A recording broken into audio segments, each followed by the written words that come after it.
ভারত বনাম England test সিরিজের শুরুর আগে ভারতীয় শিবিরে বড় ধাক্কা। এই ধাক্কার কারণ হলো চোট। মঙ্গলবার অনুশীলন করার সময় চোট পেয়ে বসে পড়েন শ্রেয়স আয়ার। আসলে এদিন নেটে ব্যাটিং অনুশীলন করার সময় ডান হাতে কঞ্জির কাছে চোট লেগে যায় শ্রেয়স আয়ারের। জানা গিয়েছে পুল শট খেলার সময় ডান হাতে কঞ্জির কাছে আঘাত পেয়ে যায় শ্রেয়স আয়ার। তিনি আর ব্যাট করার চেষ্টা করেন, কিন্তু একটি বল খেলার পরেই তিনি নেট থেকে বেরিয়ে যান।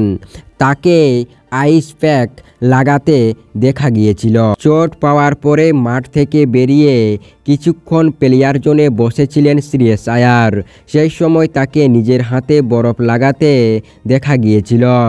এরপর দলের স্টাফ কোচ তার সাথে গিয়ে কথাবার্তা করেন এবং চোটের ব্যাপারে জিজ্ঞাসা করেন। এই ছবি সোশ্যাল মিডিয়ায় ভাইরাল।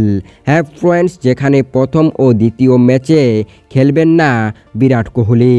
তার কিছু ব্যক্তিগত অসুবিধা থাকার জন্য প্রথম ও দ্বিতীয় টেস্ট ম্যাচের জন্য সে নিজের নামকে সরিয়ে নিয়েছে এবং বিরাট কোহলি না থাকায় শ্রেয়স আয়ারের ভূমিকা বেড়ে গিয়েছিল এবং তার এই চোটের পরে এটাই শোনা যাচ্ছে যে সে প্রথম ও দ্বিতীয় ম্যাচ নাও খেলতে পারেন। হ্যাঁ ফ্রেন্ডস, সে যদি প্রথম ও দ্বিতীয় টেস্ট ম্যাচ না খেলে তাহলে বড় সমস্যায় পড়তে হবে ভারতীয় টিমকে এবং এই সিরিজে চোট যদি বেড়ে যায় তাহলে সে আইপিএল থেকেও ছিটকে যেতে পারেন। হ্যাঁ ফ্রেন্ডস, এই চোটের জন্য কেকেআরের টিম ম্যানেজমেন্টদেরও মাথায় বড় চিন্তা এনে দিয়েছে, কারণ এই শ্রেয়স আয়ার যদি চোটের জন্য ইংল্যান্ড সিরিজ থেকে পুরোপুরিভাবে ছিটকে যায় তাহলে তো কেকেআর টিম ম্যানেজমেন্টদের আরও চিন্তা বাড়তে পারে, কারণ সম্ভাবনা রয়েছে সে আইপিএল থেকেও ছিটকে যেতে পারে।